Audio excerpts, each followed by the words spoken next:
These little things. Little blueberries with legs. Hey everybody, welcome back to Pat's Creature Cave. Today, I've got a fascinating little insect that it's kind of hard to come by. At least up here it is. I've only seen them a handful of times.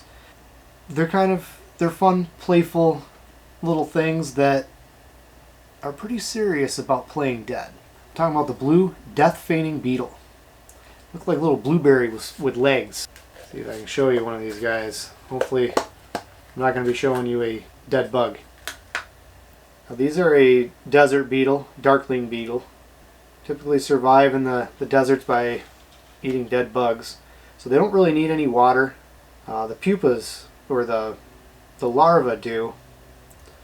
Kind of a cool little guy. Super easy to care for. Give them a vegetable once in a while. Feed them your dead crickets. Nothing to it. Give the cage a spray down every 2 weeks. That's about all they need.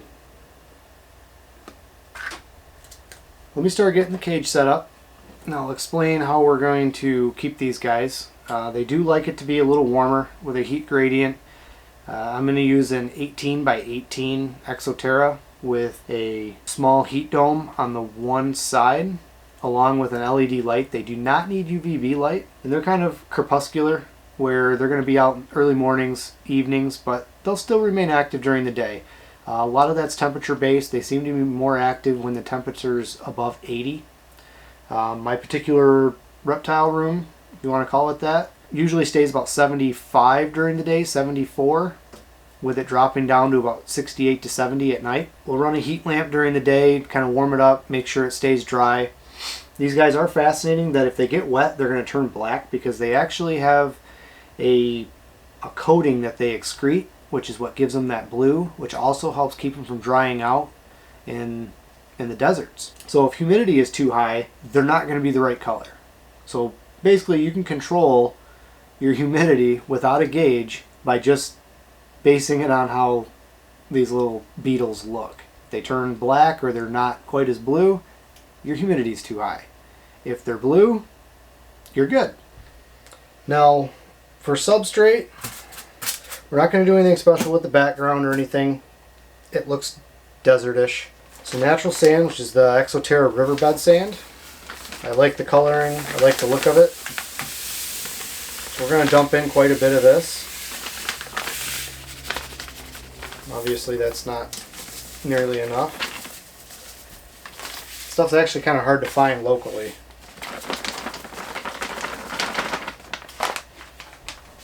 So with this substrate, we're going to do something a little different. Instead of just going straight sand, we are going to mix in some jungle mix.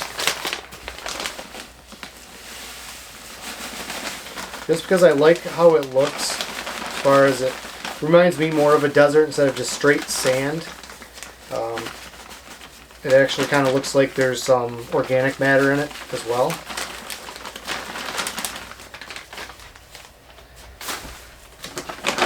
And I chose the Exoterra Biodrain. Just kind of, it's a rough clay kind of rock. We're just going to mix some of that in just to give it some texture.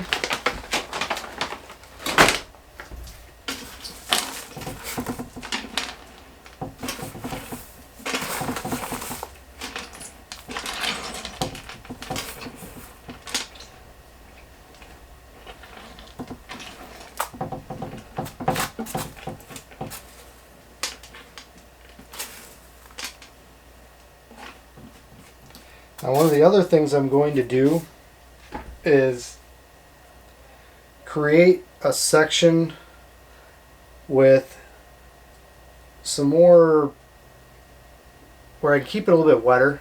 This way, if they do decide to breed, there's a better spot for the larva to kind of congregate and have moisture and stuff like that. And for that, I'm going to do a kind of a hybrid mixture, similar to what I do for my millipedes. So we'll dump some of this in. And then we'll actually do some Josh's Frogs millipede mix.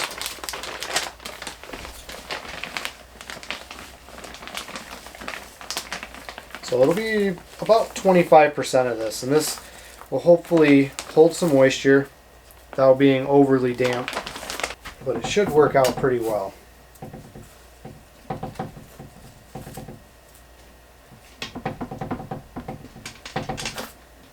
This is what we've got here so far. So there's some texture kind of in the sand, gives them something to walk on. Now we are going to spray down this section. We're going to focus the water in the corner so it runs down and moistens the bottom a bit more than the top.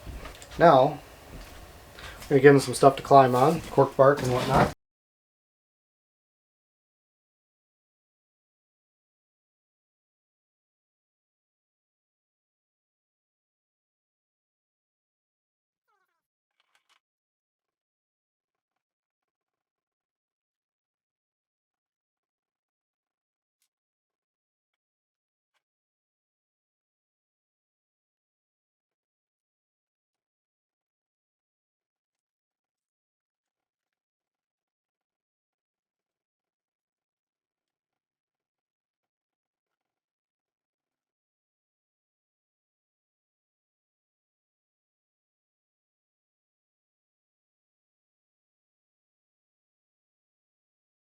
These little things.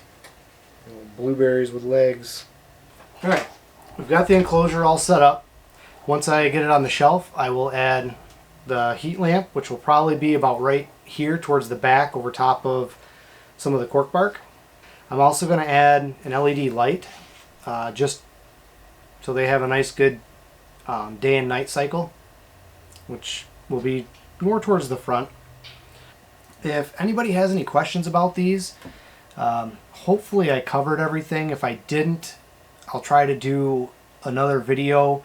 It's a little more simplified as far as just care basics for these, which will be a short video since they're simple. They're probably one of the easiest bugs to take care of. You can cohabitate them with other darkling beetles. I think, what is it, Aquarimax? He keeps his with I think another darkling beetle and velvet ants. I'm not sure about the velvet ants just because of the female sting. I don't know if I want to deal with that, but we'll see. At any rate, if anybody has any questions, leave me a comment below and I'll do my best to get back and answer it to the best of my knowledge. And if you like seeing species-specific videos like this one, be sure to like and subscribe. I've got a lot more in the works, and I'm always picking up something different at the expos or online. I'm going to leave you with some B-roll. So as always, you all have a good night.